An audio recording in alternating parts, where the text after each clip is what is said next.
ஆண்கள் உரிமை தொகை குறித்து தான் பேசியதை திரித்து வெளியிட்டுள்ளனர். திறந்தவெளி விளையாட்டு அரங்கில் கூட்டுறவுத்துறை அமைச்சர் விளக்கம். சிவகங்கை திறந்தவெளி விளையாட்டு அரங்கில் மாநில அளவிலான மல்லர் கம்பம் விளையாட்டு போட்டி நடைபெற்றது. போட்டியினை கூட்டுறவுத்துறை அமைச்சர் KR பெரியகருப்பன் துவக்கி வைத்தார். பின்னர் செய்தியாளர்களை சந்தித்தபோது, நேற்றைய தினம் காரைக்குடியில் நடைபெற்ற நிகழ்ச்சியில் ஆண்களுக்கு உரிமை தொகை வழங்கப்படும் என நான் கூறியதாக ஊடகங்களில் திரித்து செய்தி வெளியிட்டுள்ளனர் என மறுப்பு தெரிவித்தார். ஆண்களும் பெண்களும் கல்வியிலும் பொருளாதாரத்திலும் சமமாக வாழ வேண்டும் என்பதே திராவிட மாடல் ஆட்சி என்றவர், உதயநிதி ஸ்டாலின் துணை முதல்வராக எப்போது பொறுப்பு ஏற்பார் என செய்தியாளர்கள் எழுப்பிய கேள்விக்கு அது குறித்து தனக்கு எதுவும் தெரியாது என அமைச்சர் KR பெரியகருப்பன் இன்று மதியம் சுமார் 2 மணி அளவில் தெரிவித்தார்.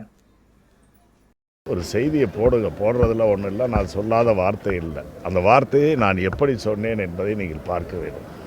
அது எதனால் சொல்ல நேர்ந்தது என்பதையும் நீங்கள் சொல்லணும்.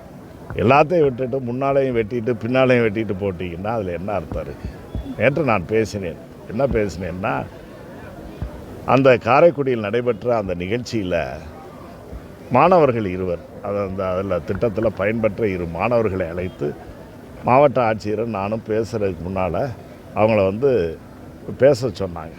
பேசுகிறப்ப இதே மன்னர் கல்லூரியில் மாணவன் இருளப்பன் என்ற மாணவன் அப்பொழுது தன்னுடைய கருத்தை இது பற்றி, இந்த திட்டத்தை பற்றி சொல்லையில் என்ன சொன்னார்னா, கடந்த ஆண்டுகளில் மாணவிகளுக்கு மட்டும் இந்த ஊக்கத்தொகை வழங்கப்பட்டது, புதுமை பெண் என்ற திட்டத்தின் மூலமாக வழங்கப்பட்டது, எங்களை போன்ற மாணவர்களுக்கு இல்லையே என்ற இயக்கம், வருத்தம் எங்களுக்கு இருந்துச்சு. அதை மாண்புமிகு முதலமைச்சர் அவர்கள் இன்றைக்கு இந்த தமிழ் புதல்வன் திட்டத்தை தந்ததன் மூலமாக நீக்கியிருக்காருன்னு சொன்னாங்க. அதைத் தொடர்ந்து இருளப்பனுக்கு மாதிரி பலருக்கு ஏக்கங்கள் இருக்கலாம், இது இருக்கலாம். பொதுவாக எந்த திட்டம் வந்தாலும் அரசின் சார்பில், குறிப்பாக முதலமைச்சர் அவர்கள் பெண்களுக்கு கொடுக்குறாங்கன்ற அந்த ஆதங்கத்தை நீங்கள் தவிர்த்துடணும். ஆண்களும் பெண்களும் சமமாக இருக்கணும், அது கல்வி வளர்ச்சியிலும் சரி பொருளாதாரத்திலையும் சரின்னு அதை முன்னெடுத்து செல்வது தான் இந்த திராவிட மாடல் ஆட்சியினுடைய தலையாய கடமை என்பதை முதலமைச்சர் அவர்கள் அறிவுறுத்தியிருக்கிறார்கள். அதனால தான் கல்வியிலும் பொருளாதாரத்திலும் சற்று கீழே இருக்கிற மகளிரை, பெண்களை மேலே கொண்டுகிட்டு வரணும் என்பதற்காக சில சலுகைகள் வழங்கப்பட்டிருக்கு.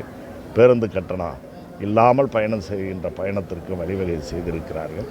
உயர்கல்வியை படிப்பதற்காக மகளிருக்கும் கொடுத்தாங்க, இப்போ இந்த மாணவர்களுக்கும் கொடுத்துட்டாங்க. அது மாதிரி எதுவுமே பெண்களுக்கு கொடுக்குறாங்கன்றது மட்டும் இருங்காதீங்க.